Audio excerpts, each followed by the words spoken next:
Volk, Führer und Reich, sie werden mit dem Tode bestraft. Ihr Vermögen verfällt dem Reich. Berlin, the Kammergerichts Great Hall, 7th of August, 1944. Heat from the lamps. A camera hides behind a swastika banner and rolls. At the bench, Roland Freisler, voice like a siren, finger stabbing the air. In the dock, Field Marshal Erwin von Witzleben wrestles with loose trousers. Belts and ties are forbidden. Freisler jeers, then screams. This is not a court. It is humiliation on film. The defendants stand in drab civilian sweaters stripped of rank so the People's Court can reach them.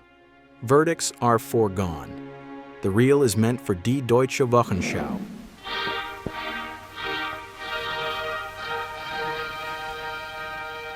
But what the lens finds is a judge unhinged and accused men who do not break.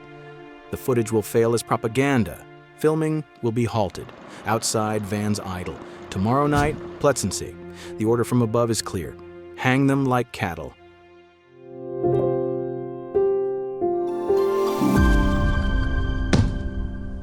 All of our historical footage from the show trial, along with brief profiles of the accused, will appear later in the video. First, why is the court set for the 7th of August, 1944? The reason is the failed assassination of Hitler on the 20th of July, 1944, and the coup plan Operation Valkyrie. In the days that follow, Hitler orders an army court of honor to expel implicated officers from the Wehrmacht, so they can be tried as civilians before Roland Freisler's People's Court rather than by a military court. Sentences are to be carried out at once, hangings follow. The first show trials are set for Monday, 7th August 1944, with cameras rolling. On 8th August, the condemned are taken to Plötzensee. For the full chain, from the Wolfschanze-Bomb to the courtroom, see our Stauffenberg episode, link in the description. The People's Court is built for outcomes, not findings. Procedure tilts to the bench. The president shouts, interrupts, and denounces. Hier Sie ein Urteil anzumaßen, wo Sie nur dazu da sind, sich auf die Äußerung auf die Präglage. Defense counsel sits far from the dock and rarely speaks. This is a stage, and Roland Freisler plays the lead. The defendants arrive in old civilian clothes, denied belts and ties. Some clutch their waistbands to keep trousers from slipping. The judge's insults drown answers. Heilfrüchtchen. The point is speed and spectacle. Our narration takes a clear stance. This is not adjudication. It is political theater that feeds the execution shed at Plötzensee. Night transfer. The van door shuts, chains rattle once, then into the shed. A crossbeam runs wall to wall, fitted with sliding butcher's hooks, 8 in a row. A low stool under each hook. No drop. When the stool is kicked away, some feet still brush the concrete. Death comes slowly. On August 8, 1944, the first Valkyrie group, Witzleben last, die here by hanging. Not everyone is hanged. The other instrument stands close by. The Fallbeil. Executions run continuously, at times as many as 25 in a day. Later rounds list 26, 16 women, and 23, 18 women. A grim footnote. After executions, families received itemized invoices, custody fees plus a 300 Reichsmark fee for the death sentence. The executioners prefer hanging because it pays more per head. Guillotining is faster, sometimes 7 seconds, door to blade to bucket, but the cleanup is longer, unpaid, and resented. And now, to the historical footage from this bizarre courtroom. Before each archival clip, we begin with a brief profile of the prosecuted person you are about to see.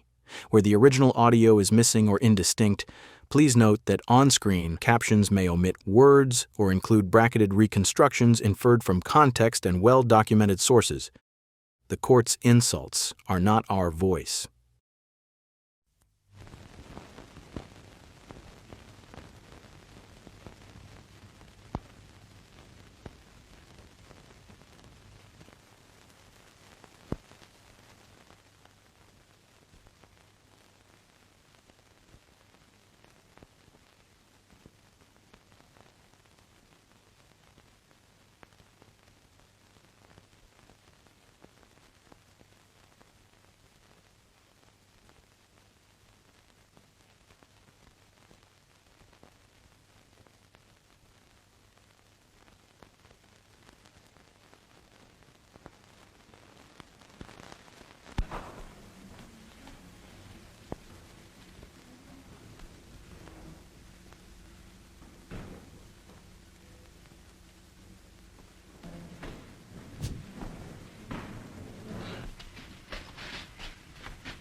Aber ich habe Kühlmittel in einen Schreibtisch meiner Wohnung.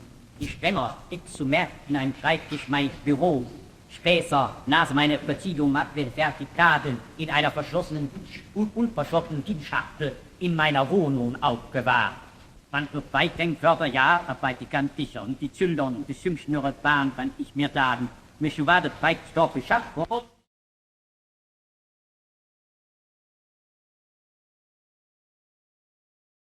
Omnamin da kompla. Abgewoi. De bei dem Jammer die Steil. Leben ei. Wenn ein Sumpf, wie der Grab von Stauffenberg, Deutschen Sprengstoff in der Tasche ab und 2 Liter vom Führer zur Explosion bringt, da keinerlei Inhalt anrichten kann. Wieso? Sie macht denn doch viel zu gering, sagt man ihm. Und so etwas, Sie Staubwerkdachte andichten Sie können. Die Tube, die Wale und der Eise bleibt die potent sei, nur zu erhalten diese Masseln. Die Waffen den Lachten, ist nicht der Frage, auf Art zu reden. Die da, bei Nationalsozialismus. Sie sagt eben, dass das die Folge der Ablehnung der Befreiung, das habe ich mit die Dafür mit der Attentat aus Andacht einer, sei die Ursprung war eine Tode mitten da liegt, der Dreck, das wollte ich sagen. Aber der Schande gleich ab. Hat die Stauffenberg auch da, der Pferd Uha. Jeder kommt mit der. Ja. Ja. Jetzt ist ein Augenblick kommen, und zwar in die Welt vor mir gesteht hatten, Brava, dass mich immer den hatten, die geguckt, und die Antwort. Ich bin ein deutscher Mann, ich mir, dass die sind da auf dem politischen Gebiet, was die einsehe, doch erfasst von dem es nicht und die ich weiß, aber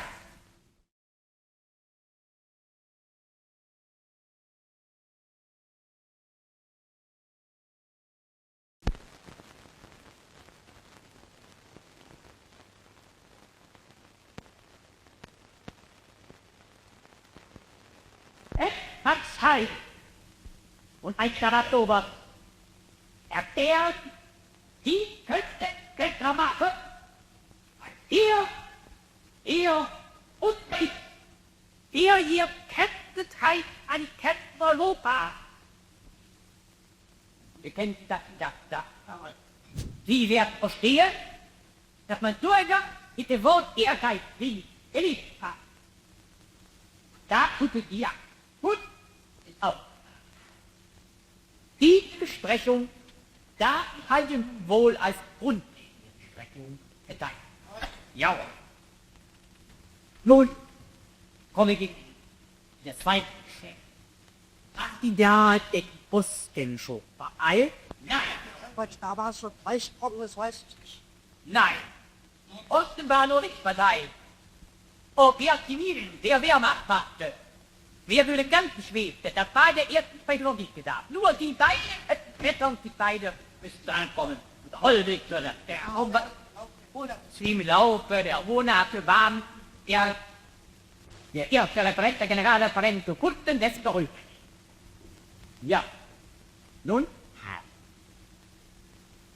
La, was sagt Ihnen der Junge bei der Besprechung Holbig? Hätte noch Schrauberleid machen. Ihr könnt allein mit Frau schaffen. Ja. Es leuchtet ein Paar. Er soll irgendjemand haben. Haben Sie Deutsch gesprochen wie? Nein. No, das hat Fouquet nicht gelungen. Haben Sie diese dann auch so Gedanken gemacht, wie das was geschehen könnte? Also die wollten die der Führer bemächtigen. Sag ich das nicht. Das? Nein, die haben nicht gedacht in der Form, dass ein Attentat gemacht wird, sondern die haben die es nicht gedacht. Sie waren der Meinung, würde uns nicht der bewährt, als Hände Arbeit schaden. Sie waren der Heid, würde Ihnen Leben ihr beeilen. die allerdings ist gelaufen, gab unser Führer Leben wohlbehalten als unser Gefolg alle. Die haben das aber anders verstanden. Wir helfen, mit ihm ein besser können, wie die vorhin sagten, Taschenüberkommen und nun, Herrin von Mitzebe, was da sich denn dachten, diese könnte für den Rang hinkommen. Und zum Mindesten verwundet wir. Du liebst ja dann nicht fern anzunehmen, verwundet auch eine tödliche eventuell dann. Natürlich. Dann haben wir gehabt, das alles was fantastisch.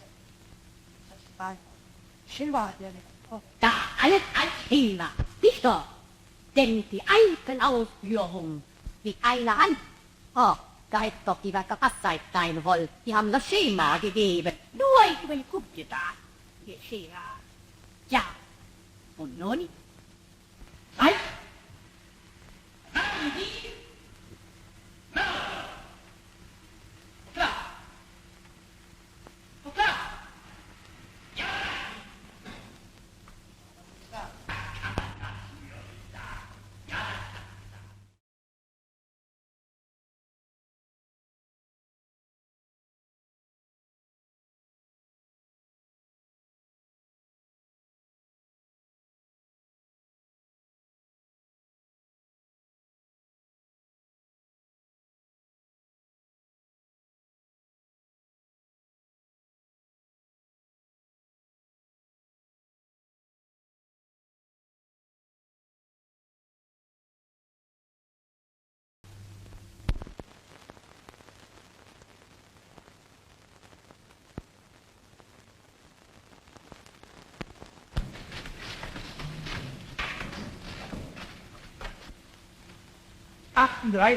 sind Sie Kommandierender General des Panzerkorps gewesen.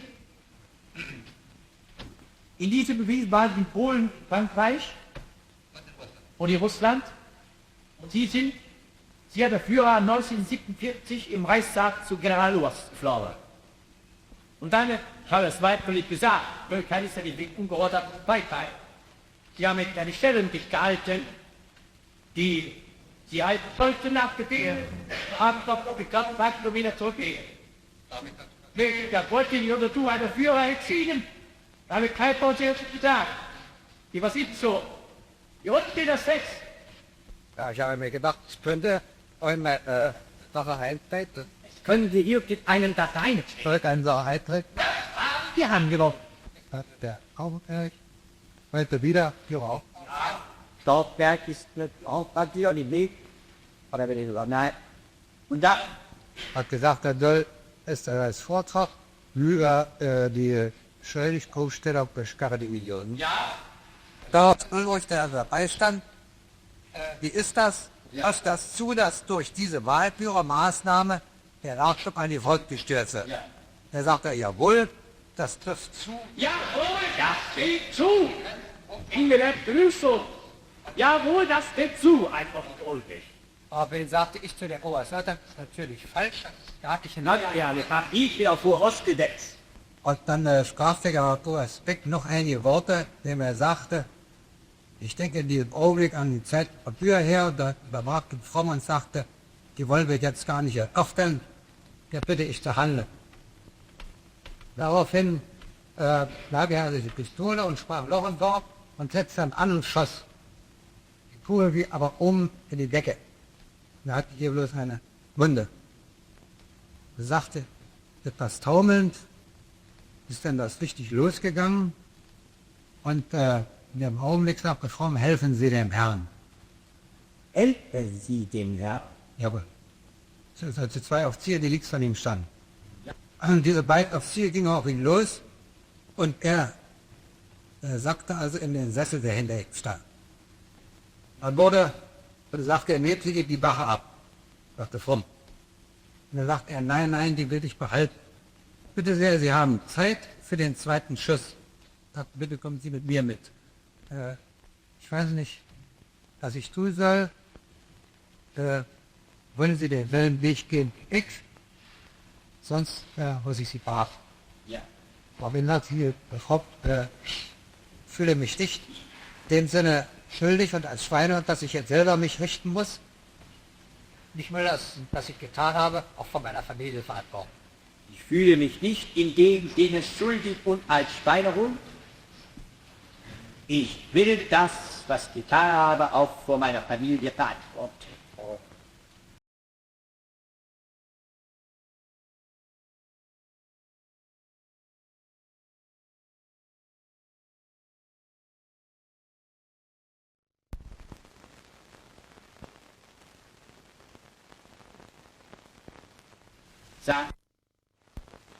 Alte, dass von irgendeiner Seite Pläne für ein Attentat durchgegangen sei. Damit sind sie selbst Mitwisser geworden, hat die EVP Eisenheit. Darf ich eines zu diesem Fall bemerkt? Ich bin hierher gekommen, nach Berlin. Ich komme hier herein. Ich werde auf ein Gespräch hingewiesen, das ich vor einem Dreivierteljahr gehabt habe, an das ich nicht mehr gedacht habe seit dieser Zeit. Ich habe eine 12-stündige Bahnfahrt hinter mir. Ich war morgens hier nüchtern. Das Forum hier, denn auch nicht gerade angetan gewesen, einen seelisch zu ruhig. Ja. Ich wusste das ganz genau, dass der Inhalt des Gesprächs mit Leonroth nach jeder Seite hin liegt. Was heißt nach jeder Seite, Digga? Ich habe damals, genauso wie heute, nicht wahr, gesagt, dass diese Dinge verboten sind. Ach so. Ja, das meine ich da. Ja. Das meine ich da. Dass also ein positiver Ausweg zu einer, sagen wir mal, aus dem, was ich gesagt habe, erlaubt hat, ein Attentat zu entnehmen oder irgendeine eines gewaltsamen Vorgehen, nicht. Ja. Wenn, das kann ich auch, das weiß ich ganz genau, denn den Gesamtinhalt oder sagen wir mal die Gesamttendenz, die Gesamtstellung zu diesem Gespräch ist mir ja klar. Konnten wir uns sehen. Auf Einzelheiten, das nach einem Dreivierteljahr. Sie sind zwar der grundsätzlichen Auffassung, dass Mitwisserschaft an einem Hühnchenmord keine Sünde sei und darum auch einer beichtlich bedürfe. Sie selbst sind aber auch als Priester zur Beichte all dessen verpflichtet, was sie irgendwie belastend erscheint. Haben Sie Ihrem Bischof oder Ihrem Beichtvater gegenüber dieses Gespräch mit Leonroth gebeichtet? Nein. Warum nicht? Weil mir die Kenntnis dessen, was Leonroth mir gesagt hatte, in keiner Weise als irgendwie Gnissets belastet erschien.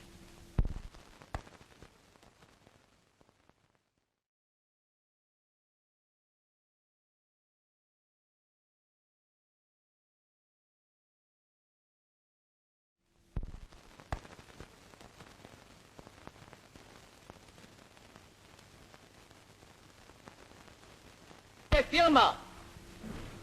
Na, die gehört aber zur schwarzen Fraktion. Ja, das sieht man Ihnen an. Das ist klar, das kann ja nicht anders sein. Ja, ulkig. Wie wichtig wohl das Amt des Zivilanwalts da gewesen sein muss, das Sie gehabt haben, dass Sie nicht mal Anwalt, nicht mal Soldat geworden sind mit dem Alter. Und dann von da sind Sie dienstverpflichtet worden. Spricht ja auch für Ihre Haltung, dass Sie erst gewartet haben, bis man die Dienst verpflichtete. Feines Brüchtchen. Ja, feines Brüchtchen. Sie haben gewartet, bis man die Dienst verpflichtete. Und zwar, wo sind Sie hingegangen? Chemische Erzeugung, haben keine Ahnung von Chemie. Hätten Sie lieber eine Knarre in die Hand genommen, wäre ich auf dumme Gedanken gekommen. Aber natürlich, Sie haben ja bestätigt, dass Sie KV sind. Also, und werden Sie hier nicht unverschämt. Mit Ihnen werden wir fertig, Firma. Sie dich berufen, hier Sie ein Urteil anzumaßen, wo Sie nur dazu da sind, sich auf die Äußerung, ob die Prägler am nationalsozialistischen Großdeutschen Reich, damit an unserem deutschen Volk sind, darüber zu äußern, so wie es Ihnen gebührt. Lassen Sie Ihre dummen Trugschlüsse, lassen Sie Ihr Jesuitentum weg. Jetzt wählen wir weiter. Das ist also Ihr Respekt vor der Brüningschen Außenpolitik. Übrigens, die haben ihm noch einen freundlichen Nekrolog gewidmet, ihn vor der Polizei. Die haben nämlich gesagt, er hätte, wenn wir die Zeit gelassen hätten, sicher noch viel mehr. Er hätte sogar die Korridorfrage gelöst. Ja, Überzeugung. Jawohl. Es ist wunderbar, nur ist der Irreal ist der Vergangenheit. Völker nicht befreit. Schließlich aber hat es sein deutsche Volk wollte frei werden und wollte den Grünings von Sorgen, der meint mit Liebesdienerei könne ein Sklave wieder frei werden, von denen wollt es nichts mehr wissen. Ja, dem Mann habe sie recht. Er hat, soviel ich weiß, in Ausland noch nie den Mund politisch. So viel Sie wissen, aber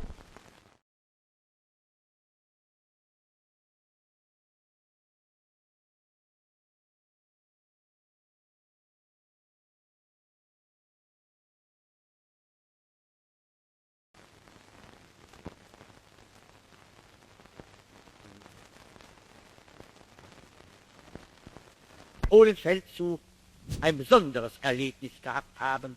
Sind Sie nicht auch gerade eingesetzt gewesen in Westpreußen? Jawohl. Sie haben also eigene Heimat als Soldat unseres Führers geteilt. Na, er ist da. Der gewesen, wo waren zuletzt? Zuletzt war ich hier in Berlin an der Ortsstelle des Generalquartiers. Ja, also OKH, Gendarmleiter. Haben Sie gehört von den Flugblättern, die die Feinde sogar nach dem Missglücken ihres Parades untergeworfen haben? Da schreiben die Engländer in einem Flugblatt Folgendes. Zwar seien sie alle nicht mehr das Anzeichen. Sieht ein höchstens von einer Perverse Titel für Deutschland gewesen. Pervers! Was ich an politischen Erfahrungen persönlich gemacht habe, hat für mich mancherlei Schwierigkeiten in dieser Folge gehabt, weil ich ja sehr lange für das Deutschtum in Polen gearbeitet habe und aus dieser Zeit heraus ein vielfaches Hin und Her in der Einstellung gegenüber den Polen praktisch erlebt habe. Das ist eine... Aber ein vielfaches Hin und Her, das sie den Nationalsozialismus zur Last legen. Bedachten an die vielen Morde. Sie sind ja ein schäbiger Lump. Stechen Sie unter der Gemeinheit? Ja oder nein? Verbrechen Sie darunter? Präsident, auf meinen... Ja oder nein auf eine klare Antwort. Nein, die können auch nicht mehr zerbrechen. Denn die sind ja nur noch ein Häufchen Elend, das vor sich verlassen hat.